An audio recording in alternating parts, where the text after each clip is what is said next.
Okay, my name is Donald Derk. I'm a member here in Lord of Life Church in Depew, New York.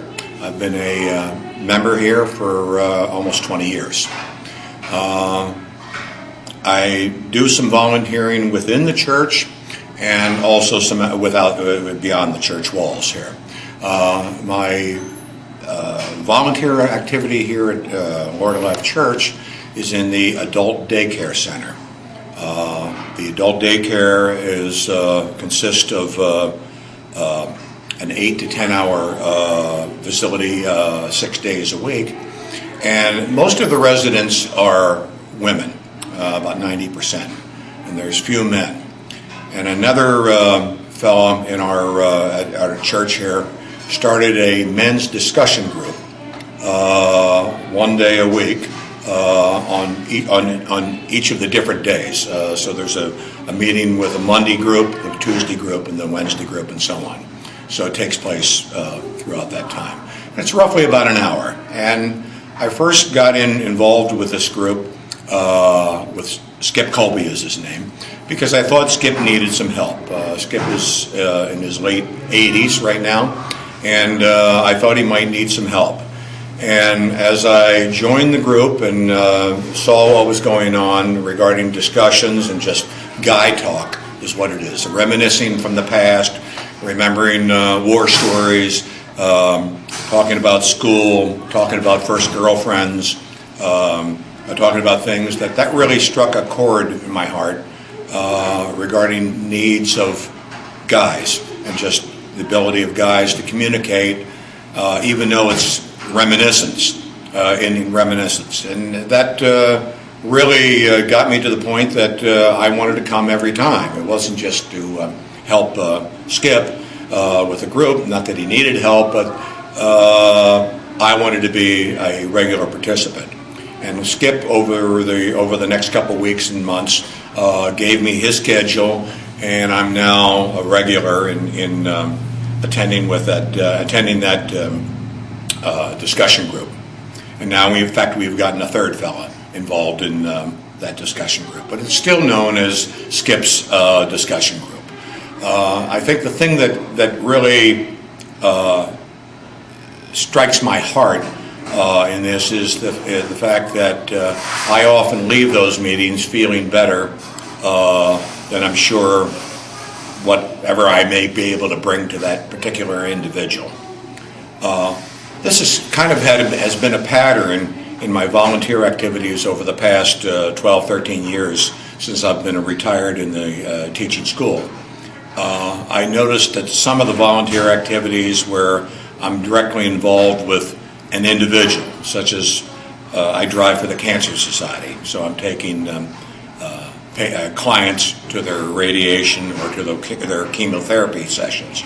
And the discussions that we may have going to the treatment and then also returning from the treatment are often uplifted by their spirit and their determination to see this thing through, as opposed to what I would think is going to be a very solemn or very quiet transportation session on my part. And I feel very uplifted and very motivated want to do this more and more after meeting with individuals like this.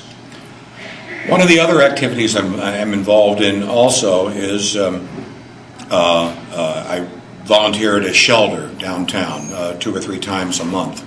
I'm the overnight guy, so I come in at 10:30 at night and I'm there till 8 o'clock in the morning, kind of just making sure the door stays locked and people are in bed and not roaming around. And I'm also the guy that makes breakfast for them. And one of the things I enjoy doing is breakfast is pretty much bread, cold cereal, whatever juice is left over, coffee and everything else. So I generally enjoy coming down with a box of donuts or a couple dozen eggs, or I'll make sure to make pancakes and kind of try to make that breakfast a little bit special for them. And they're grateful for any kind of breakfast, for any kind of food, but it always gives me a lift to kind of get that thanks from a few of the individuals saying thanks for that special, for that breakfast, or I'll put the coffee out a little bit earlier than maybe what I should, and give them a little spark for the day. I don't know how it started, but on the men's side of the shelter, there's 18 men there and there's 8 women. Separate dining rooms and separate living facilities, obviously. But on the men's side, somebody had started a long time ago leading in prayer, giving grace before the breakfast meal. And I've done it. Deacon John was one of the ones that I know kind of trained me, so I've gotten into it. But sometimes the most beautiful parts of that morning before is the grace that some of the residents come up with. And I truly feel touched that these men, in whatever their situations are, sometimes they're in very desperate situations. Some of them are just recently discharged from jail or from the mental hospital, from the hospitalizations. They're not quite altogether there, they're in desperate needs, and I've been very much touched sometimes by the prayers of just offering thanks for that breakfast meal. And it isn't anything about me, but it's just where I get to see where their heart is, and that has always been a real source of inspiring me to continue on in my volunteer activities. Do you feel that your volunteer activities are answering God's call? Very, very definitely. Here at Lord of Life, in past discussion groups and in some Bible studies and what have you, I've always been touched by the passage of all the problems in the world, wars and hunger, and you realize that there's big financial institutions, Bill Gates and his wife, and Warren Buffett, that they're taking care of these great big problems. And I often thought about somehow accompanying somebody on a global mission or a worldwide mission to see something of the third world. And yet there's so much that can be done here in Western New York. And our pastor, Pastor Dean, has said often that being overwhelmed by the enormity of poverty and desperate needs and everything else, he's often quoted the passage about feeding my sheep.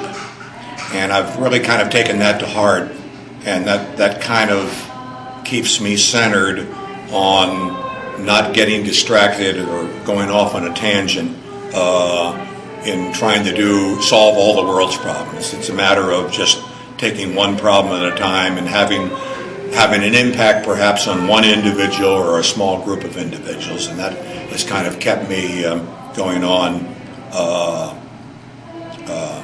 in this quest. So volunteering really reinforces your faith. It sure does. It sure does. I hear others about how much time they spend in reading the Bible or perhaps studying. Various other people that are pretty good at meditating in their prayer and using the prayer life. And I used to feel guilty that I couldn't keep this whole thing of piety, study, and action, the ACTS, ACTS, that I couldn't pray and hit all those things. And I pretty much, at this time of my life, in taking that scripture about feeding my people, I want to do better in my study, my meditation, my prayer life. But I found out that I do respond very highly to worship. I respond very, very well in volunteer and service activities. And if that's my niche, then that's my niche, and that's what God wanted me to be. And so if I'm an arm instead of a head, or instead of the eyes, then I'll be an arm, and that's how I'll serve Christ. Thank you. Thank you.